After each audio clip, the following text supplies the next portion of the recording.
is not the food, because you can make any food you want here. It is leaving my house, going to the restaurant or going to the booker to buy someone else's food. That is the thing I do. Like you're eating that, like.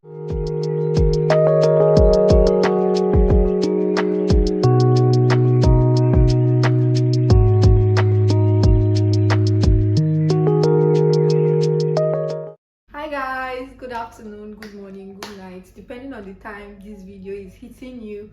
Welcome to the channel. You know why? Because we have juicy content for you guys. So guys, with me I have an amazing guest, and today's topic is going to be something that is going to inform you, basically going to just enlighten you and give you the whole gist about the UK experience. So I don't know if I should talk about the topic, or probably when my guest comes in and we'll talk about the topic we're going to be discussing today. Without further ado, let's welcome our guest. Hi guys. You want to introduce yourself? Yeah, hi guys. My name is Juliet okulo. The popular. I am not popular. Even in the city of Sunderland, not even popular. So today we're going to be sharing the topic, our 6 months experience in the UK. Yeah. So it's been an amazing journey. I don't know about you, but it's been an amazing journey for me. So we've been in the UK for 6 months, and we're making this video to share our honest review and experience staying in the UK for 6 months. So I hope you enjoy this video and learn something. Yeah, as we digress more into the video. So one of the things that I want to talk about is expectations. Moving to the UK, I had so many expectations. I want to land a job. I thought I was going to land a job immediately I arrived in the UK. Getting an accommodation wouldn't be an issue, but I ended up staying 2 weeks in the Airbnb. So a lot of things would go wrong when your expectations aren't met. I had so many expectations that were not met. I couldn't find an accommodation within the spec of maybe 1 week that I was expecting, because everything was done online, which is not bad, but it was just what it is. Julia, what was the expectation? Okay, for me, I had so many expectations, mostly of, oh, I'm coming to the UK, I studied accounting back in Nigeria, I have experience, I'll get a good job. Okay, correct. But moving to looking for that job, most opportunities, they're asking of UK experience, which I do not have. Back in Nigeria, I have Nigeria experience. And if you're in my field, we study the same accounting in UK and in Nigeria, but you're saying bring that UK experience. Like, so the school I went for 4 years, it means it doesn't matter. It doesn't matter. It doesn't count. It doesn't count. They don't see it. So Julia, let me even tell you the funny thing when you talk about career paths in the UK.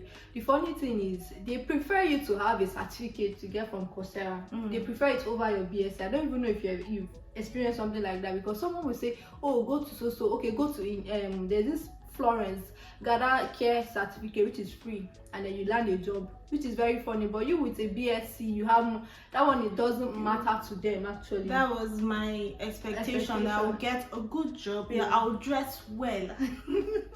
I'll dress. I love dressing. I'll dress well and I'll go to work. But my expectation got down when I sat 1 week and 2 weeks, and the result was, oh, you have to have 2 years UK experience, which I do not have. So that really broke me down for a while. So we're talking. Let's talk about opportunities here. The thing is, there are so many opportunities to harness, but how do we even get to that level where we say, oh, I can get this opportunity being in the UK? Because I know there's so many opportunities.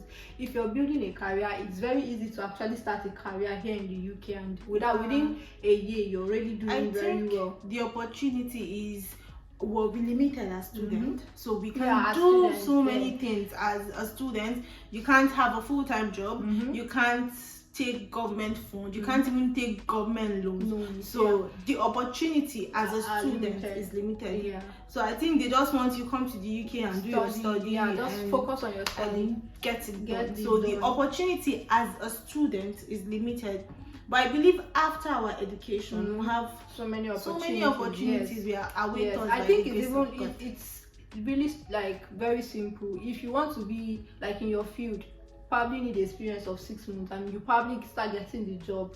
But you cannot do that now because you're a student. But hopefully by the time you get the job, get done with school. Sorry, you should get the job. So I think that is it for opportunities. Is there opportunities in the UK? There Definitely, are several opportunities. Several opportunities. And a friend used to say, you don't need to even have a BS and you land a job. Yes, that's the opportunity. There is one thing I love about the UK system. You don't really have to have a BS to grow in your career. You can start working somewhere and with experience from that job, it takes you higher. So that's one of the opportunities. And one of the opportunities I also like is they grow with you. Each of these companies that you're working from, even if you're working from scratch, you can actually they enroll you to courses and certifications that improve you better. Like you grow on your field, which is very, very welcoming. You can actually be something in 1 year. And it's different where we're coming from, because in Nigeria, before you have to grow, know someone. So I think there's so many opportunities you can actually get from being in the UK if you actually work hard to get it. So moving on, we are talking about the next topic, the way of life. I don't have anything to say in that one because it's really diverse. I think it's their way of life. Their way of life, like there's so many things to talk about. There's so many. That's what I'm saying. It's their way of life. It's not my own. And I think the first thing is moving to the UK and back home in Nigeria. It is logical when you wake up in the morning and you see someone that is older than you. The first thing to do is good morning, ma'am. I'm not sure they want you to greet them, to call them Mrs. Mr. Do not even say good morning. You're greeting someone good morning and they're like what are you saying? What is this one saying? I think I've learned to say, oh, hi, hello. Hi, hello. How you doing? It's really funny. And over here, like you call them by their names. Not in Nigeria where you have to put Mrs. If the person is Mrs. you put Mrs. or Sir or Ma. Here you just call your superior by their name, and they love it. They are cool with it. And sometimes I'm like, wow. I remember talking to one of my classmates. She said she's still trying to get used to calling someone older than her. I said, me, I'm used to it. I'll call you your name. And I think it just sets it just makes you understand that, oh, this person is somebody you're supposed to work with. There's no feelings attached. There's no it just sets the ground for you to actually work without being feeling inferior of yourself. Do you understand? Your boss is your boss, and that is it. Do you understand? So I think that is one thing with the world. There's a lot to talk about. Is it the time they eat their lunch? I don't 12 o'clock. I don't even know when they eat their lunch. I don't know. The thing is, where I work, they have what they call lunch. They have what they call tea time. They have what they call supper, and I'm like, what is all these things? I know maybe in Nigeria we have lunch, but we don't a specific time, like 12 o'clock like this. Everybody's already eating their lunch. I'm like, we don't eat by 12 o'clock. 2 o'clock, that is where we're eating. For me, I think another way of life is you see someone and you just smile at them. Let me do this one. It's for me. I find it strange. Yeah. Just see a stranger. And I feel like let me not say it, but no, I think you're just trying to be jovial to show you're welcoming. You're welcoming. It is something I like. Like it shows, or it gives that comfort that I can. Well, I think you like it, but I don't like it because I feel it's not genuine. Sometimes it's nice. But sometimes it feels, I'm just pretending to smile. I think that's the way of life. We might feel that it's not genuine, but from he or she, it's... Because I've noticed, like, literally all of them, like, when they're, like, approaching you and they give you that smile. If it's their way of life, I think it's still nice. I think we can adopt it because... And also, thanking your bus driver. Thank you. Once you're highlighting the bus, thank you. At first, when I entered the bus and I heard the first passenger said that, the second meter, I had to say thank you. Like it's just simple. Like, and you learn. The funny thing about their way of life is you don't even know when you start. Yeah, because you can see that this is nice. Yeah, this is nice. This is what they do. It's not inhuman. It's nice. So I think that's honest. So like where I work, I feel like, because they have this way they like doing their things, they bring it to work too. Like if you're supposed to be in work 8 o'clock, you're at work 8 o'clock. There's no room for late coming. Even if they're going to condone it, they let you know that you're supposed to be at work 8 o'clock. Late coming is not allowed in the UK. Like if you have appointment for 3 and let's say you want to be a house and you don't come at 3, sorry, they are gone. There's no, oh, I'm 1 minute late, I'm 2 minutes. So I'm trying to like improve really on adapting to one of those things they take really important, really serious. Yeah, like, do you understand? They always keep to time. Once they tell you is even lectures, we're going too far with where we work. once the lecturer says there's a class by 11. 10 minutes to 11, your lecturer is there. And you guys there was this situation that happened in my class. Someone came in 30 minutes late for lecture. Wow. And the lecturer was like, how would you do this? Like, why would you do that? What will happen if I come in 30 minutes late for class? You can imagine. And a response from one of my classmates, they also in Nigeria, that, oh, we'll take it because in Nigeria it is normal for lecturers to come late. Like, I will take it, it's normal. No. Maybe something happened. She said no. So they always keep to time. Moving on, we want to talk about the challenging side of moving to the UK, 6 months in the UK. So one of the challenges I think I've always had is making friends, because loneliness is real.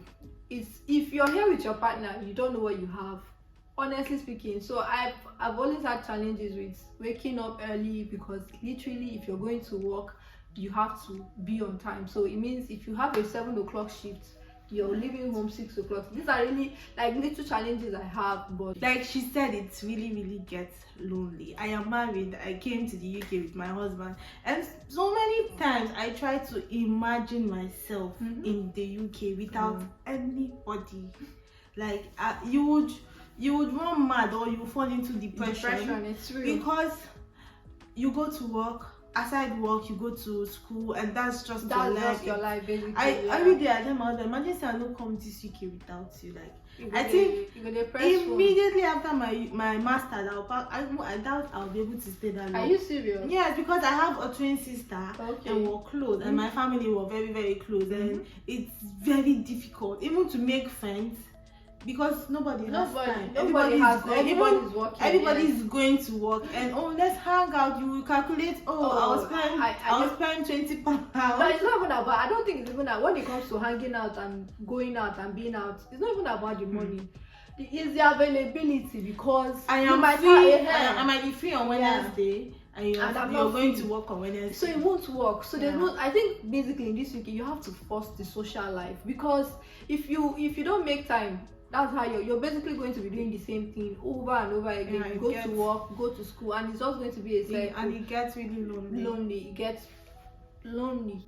I think one of the bad side for me moving to the UK, aside it being lonely, is I miss Nigeria.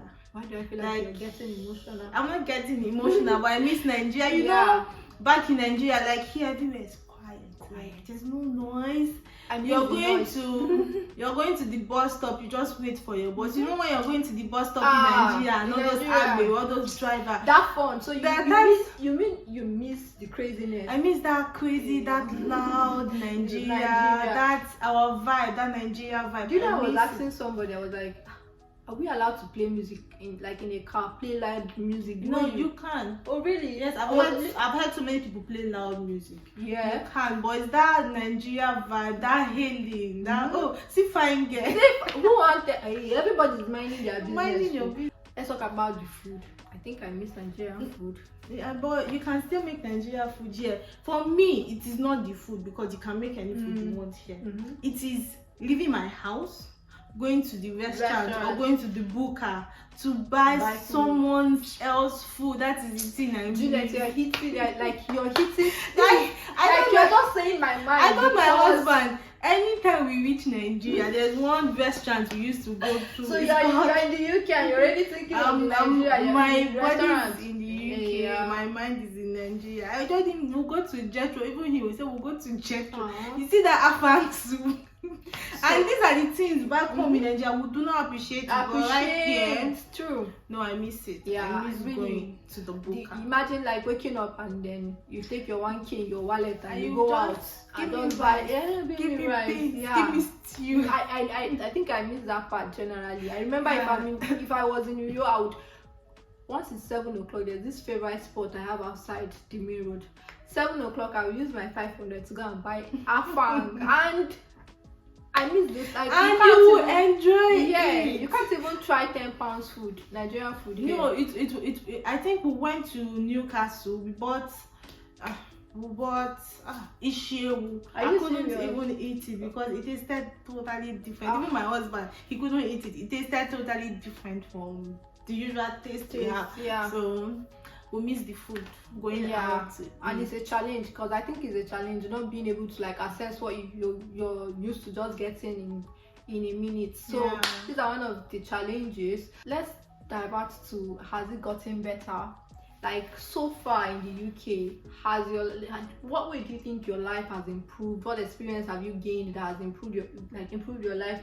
For me, I think in every way, because I used to be a very shy, timid person, but every day when I when you're talking to Yubo and you're like, you have to be confident. Yeah, you have to be confident. It brought in a different aspect of me I didn't even know, because at work they'll be like, oh, love it, they're always talking about love it. I'm like, what is it? But because I'm always showing up and I'm doing what I can to let them know that, oh, love it is there, and it takes a lot of confidence. So my confidence level is like this. If I want to be shy, that means I want to be shy, but other than that, I'm no longer shy. So Juliet, tell us what's has it gotten better? Yes, it has. So bless you.